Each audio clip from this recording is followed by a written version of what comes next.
y'all so much for clicking on this video.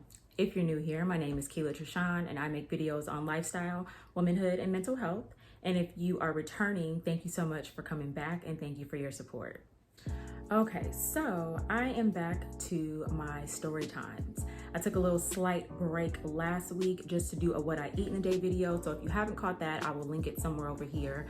But I have a lot of stories and I need to get these stories out there. So yeah, today we're going to be discussing a time in my life when I transferred from one department to another and I was presented with a pay plan that seemed great. It was part of the reason why I made the decision to go to that department.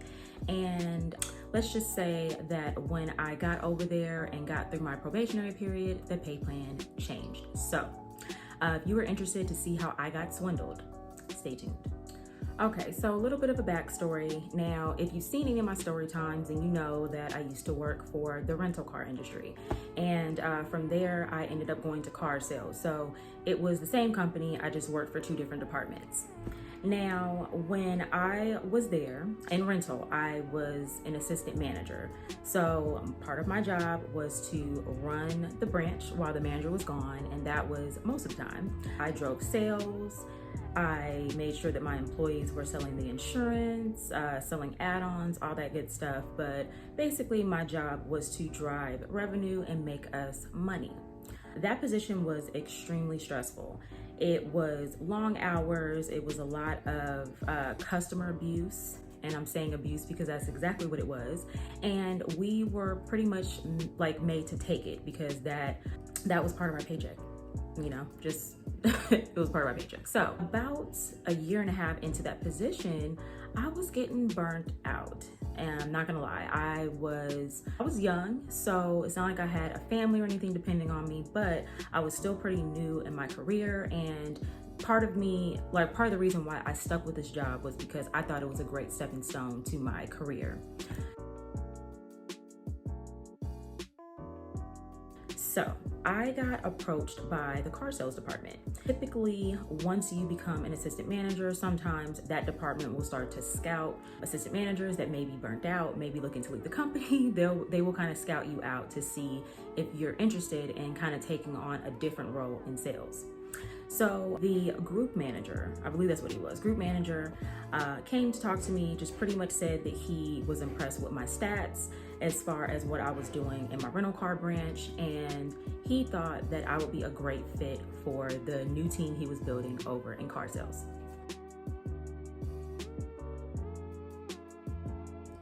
So although I was stressed out, I needed to have a compelling reason to leave that department because I was making good money. So obviously I had a lot of questions and I wanted to see everything that the job entailed before I just jumped in head first into something that I had never done before. So he had invited me to his office and he went through the pay plan with me. Now the pay plan seemed to be amazing. So you got several $100s for every car you sold. There were certain cars that were sale vehicles. So if you sold these cars, then you got an additional $100 for selling them on top of what you were already making. There were certain tiers that you could hit. So I believe it was like if you sold 10 cars in a month or 12 cars, 15 cars, you got like additional money. So you got a bonus for selling these particular tiers. So the goal was to obviously try to sell as many cars as possible, but you want to at least hit one of those tiers because then you maximize your money. Now, this is important. So the way it was presented to me is your first check of the month would be considered a draw.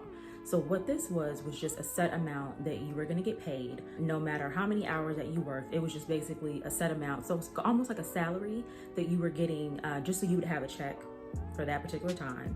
And then your second check is where you would get your commission.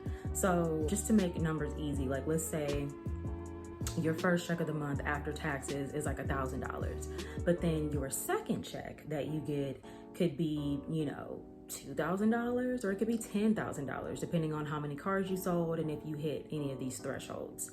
I hope that's all making sense. Okay, so in addition to the money being a factor, he also tried to sell me on the fact that it just wasn't as many people coming in the office. So you didn't have a lot of the same customer service issues that you would have in rental.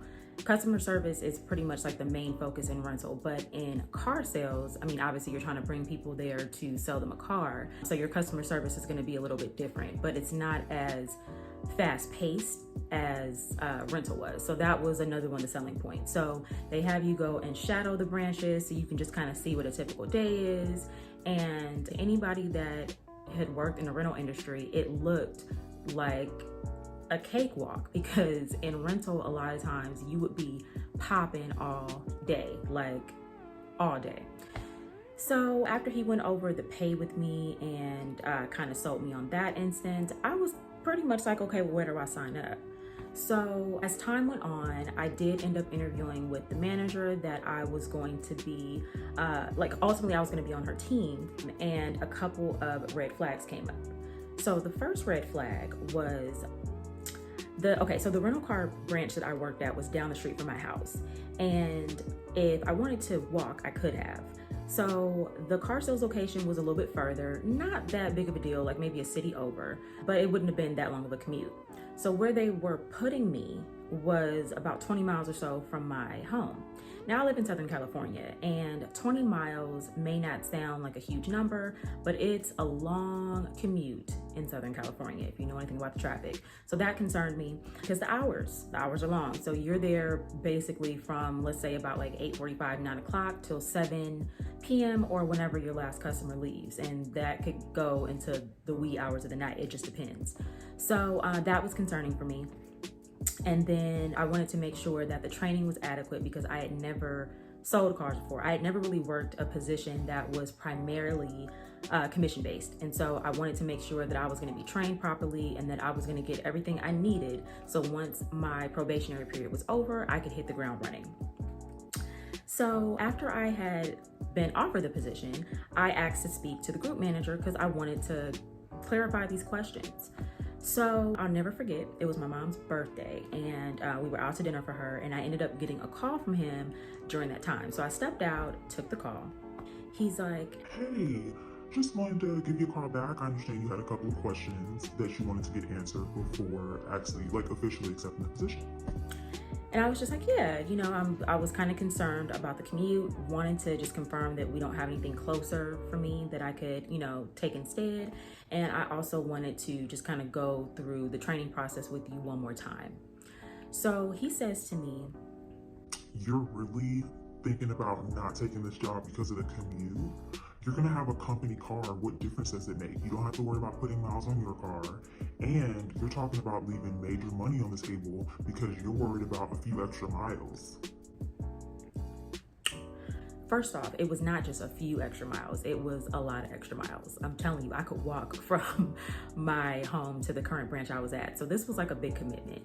But with him presenting it that way, it kind of made me feel stupid and like, okay, you're tripping. You need to just, let that go. You're going to be making a killing. So don't even worry about the commute. Just go make your money. And then as far as the training, he basically said, "You're being put on one of the top managers' teams. She killed it when she was an employee, and she's like one of the people that you need to work with. She's a great mentor." Like all the stuff. So I said, okay, well, you know what? On that note, I accept. So the job was scheduled to start the beginning of December of this particular year. So December is kind of tricky when you are starting a new job because the holidays are coming up. So a lot of times your training gets broken up because obviously there's time off for the holidays, and usually it takes a couple of days for everybody to get back into the swing of things. So we were dealing with that, but wasn't that big of a deal. Also, part of the training was for you to go out of state to the company headquarters. You go and train there for a week, learn your scripts, you meet other people in the company, and then when you come back, you're expected to start selling cars. So they don't give you the same goals that they give the seasoned team members, but you are expected to kind of, start getting the ball rolling because you only have 90 days of probationary protection on your pay. I don't know if I touched on that, but they guaranteed 90 days of your pay as an assistant manager to give you a chance to learn the job. So this is where things got tricky. So I quickly noticed that my manager seemed to be more worried about us getting sales than teaching us how to get the sales. The training in that instance was a little bit lackluster, so it was a lot of just, oh, you already went to training out of state, so you should know this, that, and the third. And it's like, but I've only been an employee in this department for like a month, so yeah, I don't know, like I'm needing help. So it was a lot of that. And then the atmosphere was different too. Like it was like we were kind of pinned against each other. It was constant emails going out like saying who got what, who got this, so you knew who was underperforming. So there was a lot of pressure to like get the ball rolling and get it rolling quickly. I'm pretty good under pressure, but I was just a little concerned because again, this is my money we're talking about. So I just don't want to be in a position where I am making less than what I was making as an assistant manager, because then this whole thing would have been a bust. So first couple of months was a little bit rocky, you know, again, just trying to learn the job, but then dealing with managers kind of talking mess in my ear, group manager talking mess, like, oh, I thought you were this, I thought you were that. And it's like, dang, give me a chance to like prove myself. So, you know, confidence kind of took a hit, but again, I'm a big girl, so I can figure it out. So about a month or so before our probationary period was up, they told us that they wanted to have this big meeting with the department. So we're not thinking anything of it. Meetings are nothing new in that company. Like we had meetings for everything under the sun. So whatever, we're just like, okay, cool, you know, here we go. So what was weird was that they didn't really give us any details beforehand. They just kind of said like that they had some changes going on in the department. They wanted to keep us abreast. Okay, cool. So the day of the meeting comes, and when I tell you that there was so much anger in that room, like I can't even describe it.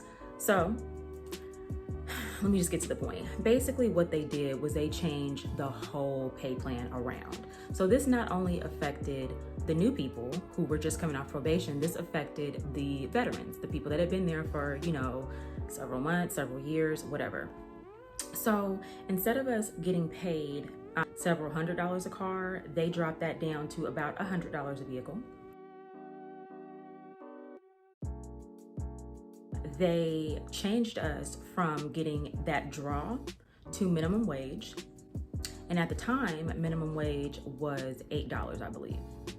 So you've got people that have legit families. You've got people that are the sole breadwinners now going from making all this money to making $8 an hour.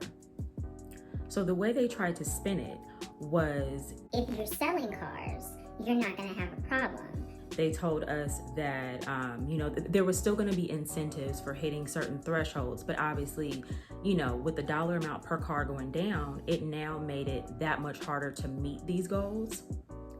And if you didn't meet these goals, it wasn't just like if you didn't meet these goals, it wasn't like you just had a rough month. Like you may get put out of your place or something if you don't have anybody else to assist you. So the difference on the paychecks was drastic, like extremely drastic. I'm talking about like dollar amounts that I had not made since I was a teenager. For like that first check that typically was a decent amount, it was about half. So let's just say that like a lot of us went from kind of like making really good money to now operating out of fear.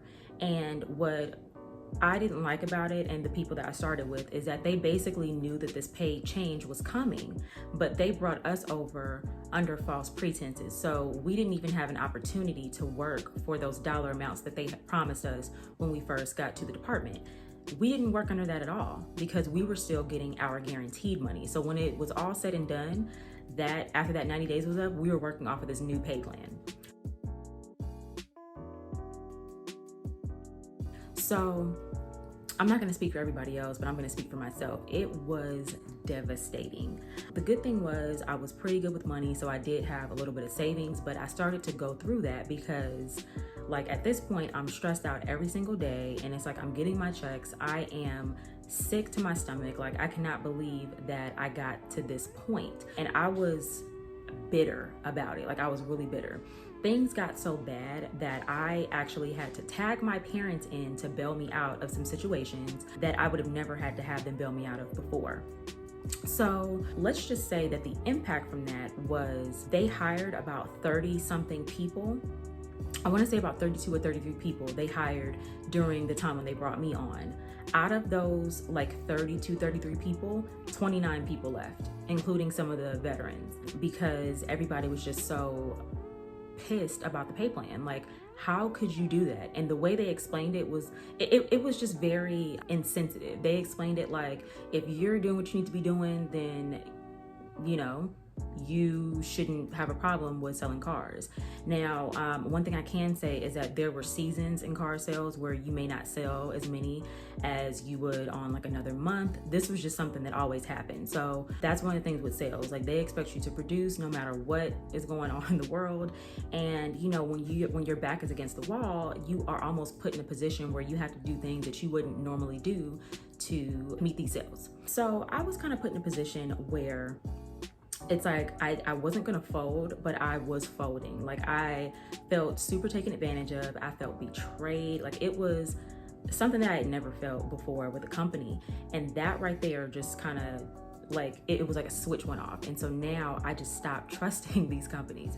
But I didn't have time to think about those emotions. I needed to make my money.